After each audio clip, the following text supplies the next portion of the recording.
Description of the discoid lupus erythematosus. How do you like to describe the lesions? Because this description is important part of the clinical vignette. That's the reason you need to be very clear. Looking at description telephonically, you must be able to remember what is a possible conclusion and diagnosis. It's a scale which can be patchy. It leaves a white scar, and the cheeks and the nose, which is a classical location for the development of the discoid lupus erythematosus, is what need to basically remember. The overlying epidermis become atrophic, and there will be a lot of follicular keratin plaques which will be developing, is the classical description of the discoid lupus erythematosus. Discoid LE can also involve the scalp, but what is important thing in relation to alopecia and discoid LE? Typically, the hair follicles which become involved becomes destroyed in the process of the discoid lupus erythematosus. There's a reason there's a development of a scarring alopecia which will be developing in these individuals, and these bald patches which will be developing in the discoid lupus erythematosus can remain permanent. So alopecia is broadly divided into scarring, non-scarring alopecia.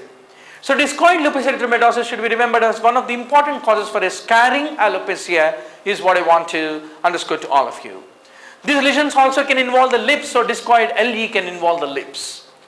Let us talk about few nodular lesions. We talked about papillary, pustular, vesicular. Now let us talk about nodular lesions. Certain subcutaneous mycosis can present nodular lesions. Usually once there is any puncture wound because of traumatic implantation, and the infection can spread to the underlying bone, and that can lead to the development of a nodular lesions is what you need to remember. And the most important in this class will be chromoblastomycosis. Just like human papillomavirus leads to verrucous lesions, even the chromoblastomycosis can lead to a wart-like verrucous lesions. So a verrucous dermatitis will be caused by the chromoblastomycosis is what you need to basically remember. Basically it's a fungal infection, just like the other fungi like histoplasma, coccidomycosis. Chromoblastomycosis will elicit an intense granulomatous reaction is what you need to remember, and one important history is need to be taken, because in a lot of clinical vignettes this history will be there. A carpenter who is 37 years old has presented with a lot of verrucous warty like lesions on the skin. Then carpenter means you must think of chromoblastomycosis. So those warty thickened skin which you see in the chromoblastomycosis can be appreciated in this important illustration. And on the toe, typically these verrucous lesions of the chromoblastomycosis need to be remembered. If you do the staining with the potassium hydroxide in a given case of chromoblastomycosis, how do they look like? There will be sclerotic cells on staining with potassium hydroxide preparation is the description of the chromoblastomycosis. There are two important organisms which are isolated to be responsible for the chromoblastomycosis. What are those two fungi, doctor?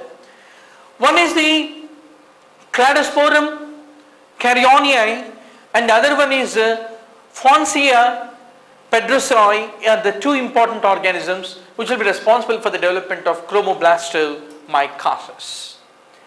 Chromoblastomycosis lesions at a point of time which initially started as verrucous warty lesions can become very tumoral, nodular, and they can involve the whole of the entire lower limb, and they can cause a filariasis like picture is what you need to remember. So a carpenter developing filariasis like lesion with a nodular changes, think of chromoblastomycosis.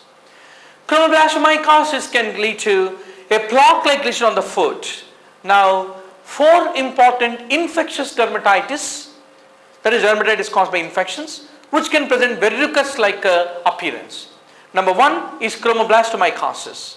Number two, cutaneous leishmaniasis also will lead to verrucous lesions. Sporotrichosis, lupus vulgaris, that is the TB when it involves the skin, and the cutaneous mycobacterium. So all these things typically lead to verrucous lesions. So four important infectious dermatosis leading to verrucous lesions.